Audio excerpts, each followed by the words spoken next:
राजभर सुबह से ही कल ही से कह रहे हैं कि सपा में टूट होने वाली है। कई सांसद भाजपा में शामिल होने वाले हैं। आप भी जाएंगे क्या भाजपा में? वो व्यक्ति इस लायक है कि इसको हमारे जैसे आदमी जवाब दे। तो मानसिक रूप से विक्षिप्त मैं भी सोच रहा था कल से क्या हो गया, जब 3-4 दिन से लगातार रुके जा रहे हैं। तो भाजपा के एक वरिष्ठ नेता से मेरी बात हुई दिल्ली में, सच बता रहा हूँ।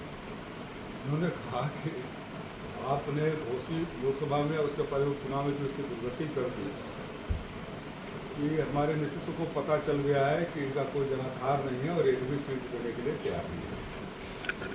इसलिए बौखला बोल रहे हैं कि कुछ इसी बहाने भारतीय जनता पार्टी के शीर्ष नेतृत्व का दिल पसीज जाए, बेटे को एक आध सीट दे दें या एक आध सीट दे दें जो बेच सके। लेकिन या तो भारतीय जनता पार्टी मेरी जानकारी के हिसाब से जो एक भी सीट नहीं देने जा रही है, और देगी तो हम समाजवादी पार्टी के लोग जमानत से करा दें। दूसरी घटना भारतीय जनता पार्टी के कुछ लोगों ने इनसे भी कहा है, जिनका राम मंदिर के चंदा घोटाले में योगदान है, ये तो बड़े एक्सपोज हो रहे हैं। और ये घोटाला ऐसा चल रहा है कि जब आप लोगों को याद होगा कि अडवाणी जी लेके चले थे और जब चंदा घर घर से मांगा जा रहा था, तो हमने समाजवादी पार्टी ऐसी अन्य राजनीतिक पार्टी में नहीं बल्कि हिंदू महासभा जैसे हिंदू संगठनों ने आरोप लगाया कि चंदे में इकट्ठा किया गया सोना और पैसे की चोरी कर दी। उसके बाद हुआ कि जब भूमि अधिग्रहण हो रहा था, आप सबने देखा किस तरह नंगा नाच हुआ। सबूत आए, 5 लाख की ज़मीन को 50 लाख में खरीदा गया, रात को रजिस्ट्री ऑफिस पर 1 घंटे में दूसरे को किया गया। सबूत आए। फिर जब चंदा चोरी का मामला चुनाव से पहले आ गया, तो ध्यान भटकाने के लिए उन जरूर बोलते रहो। और चंद मीडिया के साथियों का सबका तो नहीं कहूँगा, मैंने बहुत सारे साथियों को सुना कि उन्होंने भी कहा कि सब हवा हवा करते हैं।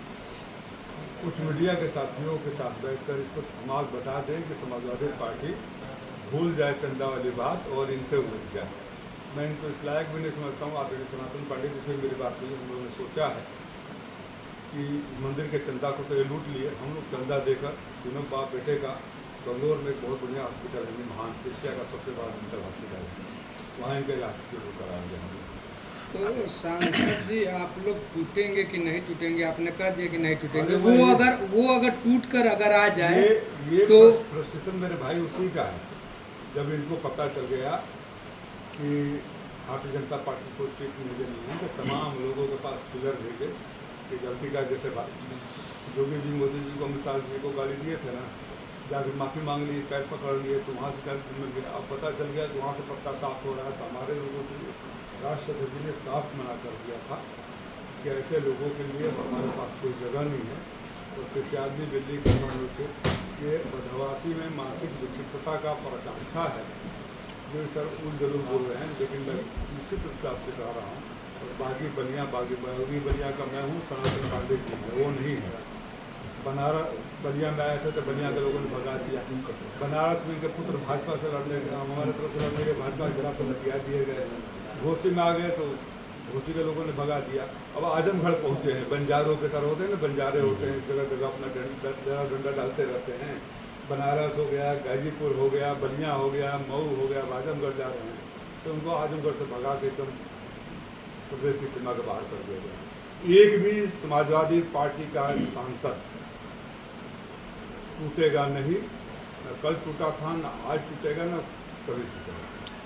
और इस में हमने प्रचंड बहुमत के साथ लोकसभा जीता प्रदेश में, तो उससे बड़ी जीत हम लोग विधानसभा में करेंगे। और इस बात का एहसास जिस व्यक्ति का नाम लेना है, तो नाम लेने लायक भी नहीं समझता हूँ उनको है, इसलिए बौखला कर रहे हैं। लेकिन फिर मेरी बात रख लीजिए, मैं भारतीय अपनी बात नहीं कर रहा हूँ, सिर्फ नेतृत्व का बात कर रहा हूँ।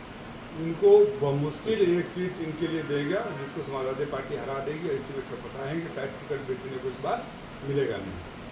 मंत्री जी, कहा जा रहा है कि मानसून सत्र में फिर एक बार महिला विधेयक बिल लाया जाएगा, क्या